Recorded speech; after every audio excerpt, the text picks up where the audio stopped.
What's up everyone? Thanks for joining me today. If you clicked on this video, that means that you're probably interested in getting started on working on improvisation on trombone. This is installment number 1 of a multi-lesson course that I'm releasing over the next couple of months just for beginning improvisers. Whether you're a high school or middle school student just starting to work on this stuff, or maybe you're a more seasoned player who's just never gotten around to working on this area of your musicianship, I hope the stuff that we talk about over the next couple months is going to help give you a good, strong foundation and get you moving in the right direction towards becoming a confident improviser.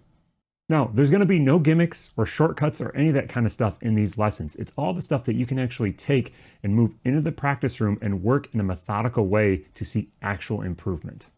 In today's lesson, we're going to talk about the most under-practiced component of our improvisational language, and that is working on our sense of rhythm.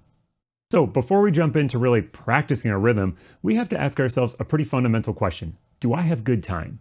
The answer for most of us is probably no. Most of us are not born with that natural sense of a consistent tempo and ability to keep a consistent tempo while we are playing, especially while we're improvising. So we really need to work to develop this. This involves a couple of things, but the most simple thing that we can do is just ask ourselves, am I feeling the pulse? Whether we're playing jazz, or I would actually argue really any music, whether it's improvisational or written on the page, we want to make sure that the pulse is something that we're feeling all the time. And so if our tempo is here, 1, 2, 3, 4, immediately, we want to feel where that beat is. We don't just want to think where it is. We actually want to feel it in our body. Definitely when we're improvising, we're probably playing in a jazz context, maybe in a funk context, maybe in a Latin context. These are all dance musics, and we've got to connect with that dance sensibility. Now, we don't necessarily need to know how to dance to this music. I'm certainly not a great dancer by any means, but I can connect rhythmically with my body and physically where that pulse is. Super, super important here. So when we're doing any of these exercises today, I would really encourage you, tap your foot with the quarter note. The quarter note's going to be super, super prevalent in all the things we do today as we work with a metronome and a play along. And so you want to feel where that pulse is. All right, so let's look at some examples. Now, when I say look at some examples, I actually mean listen to some examples. You are going to see almost no music written on your screen today. All this rhythmic stuff we really want to learn via listening. And that's actually how we want to learn a lot of the components of improvisation. But rhythm, I think, is more important than any other one. So you're going to be listening to me play with a metronome, with a play along, and I just want you to respond. Try not to think too much about what it looks like on the page. Just listen.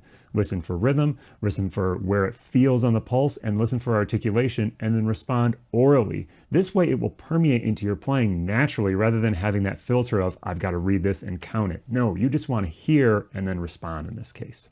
Now, if you do want a little bit of extra support practicing some of these things, I encourage you to check out the virtual studio. All of the components of this course will have an additional handout, an additional practice video, and even a couple of etudes to work on some of these things. You can check that out at the link down in the description. So let's jump into some actual practice on this stuff. We're going to start with a metronome. Now, the metronome is maybe not everybody's favorite thing to practice with, but super important to us developing that sense of time. It's very unforgiving. So if you don't work with a metronome very much, it can be frustrating at first, but try to take it slow, be patient, maybe pair that with working with a play along, which might feel a little bit easier, and eventually be able to play confidently with that metronome. So I'm going to throw a metronome on here, and we are just going to play a few little short rhythmic examples. I'm going to play something, you're going to play it back to me, we're going to play it together. I might talk just a little bit to think about really like what the articulation is, kind of what's going on there in between each example. So let's just check out a few of these and kind of see how they feel.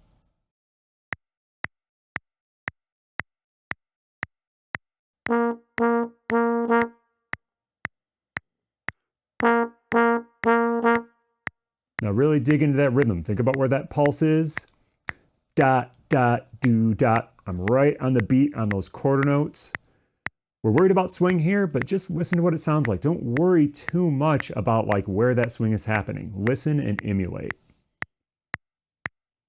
1, 2, 3. Cool, let's check out another one. 2, 1, 2, 3, 4.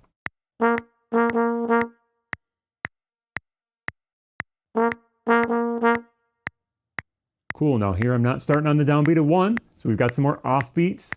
But again, just really focusing on listening, feeling where the pulse is, and connect to that. One more time. 1, 2, 3. One more. 1, 2, 3, 4. 2, 3, 4. Now, articulation is really important here. That is what's going to make it swing along with that rhythm being good. 2, 3, 4, 1, dot, do, dot, dot. Again, 3, 4. So this type of practice with the metronome is fundamental to us, whether we're playing scales, whether we're playing different articulation exercises, whether we're doing rhythm exercises like we're doing today. Absolutely important, but it can be a little bit dry. And maybe if we're thinking about moving some of these ideas into a little bit more stylistic context of like, are we playing on a swing tune? Are we playing on a Latin tune? Whatever, we might want to use a play along.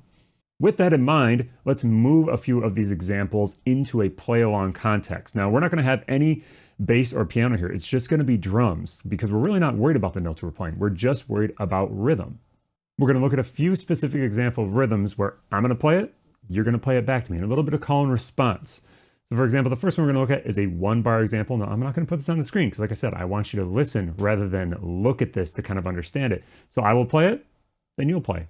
I'll play it again, you'll play it again, and then we'll move on to the next example. So it's always going to be me play, you listen, and then you play it. I guess you can play it with me if you want to on that kind of second time I go if you feel like you've got the rhythm, but it's all about this sort of call and response between us.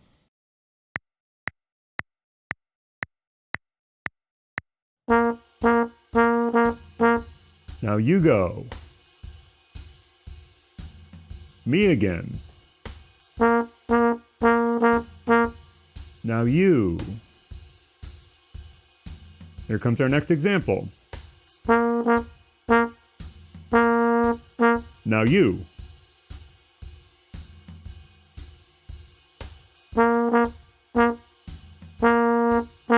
You. Next example. Now you.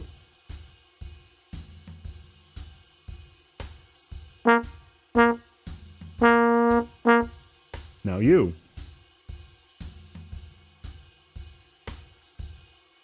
All right, by working in this way of really emphasizing listening and responding rather than reading or thinking that there's some sort of like correct quote unquote rhythms out there or a collection of correct rhythms that we need to develop, we can develop our rhythmic vocabulary in a way that's based more on what we're hearing in our head and less what we're seeing on our page. That's what we want.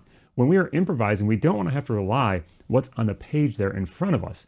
We want to rely on the things that we're training our ear to hear. And over time, by listening to great musicians, all this type of stuff, we're going to develop a complete sense of the rhythmic vocabulary that we need to improvise. So far, all of our rhythms have been swinging. And we haven't really discussed what swing is because, again, I want you to just listen and respond, not to kind of like math the music too much in this case. We really just want to listen. But we do need to also be able to play in straight eighth note context. Maybe we're playing a Latin tune, or maybe on a funk tune or something like that that may have straight eighth notes. So let's look what that would sound like. We're going to use a bossa nova style play along here.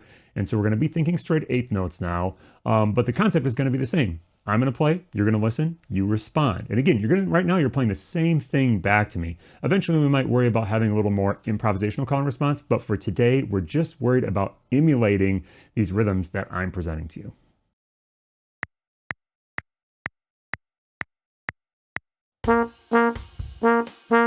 Now you.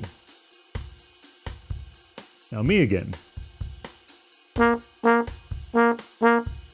Now you.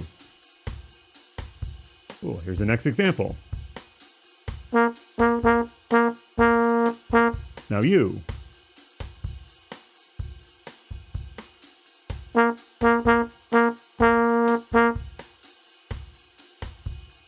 Next example. Now you.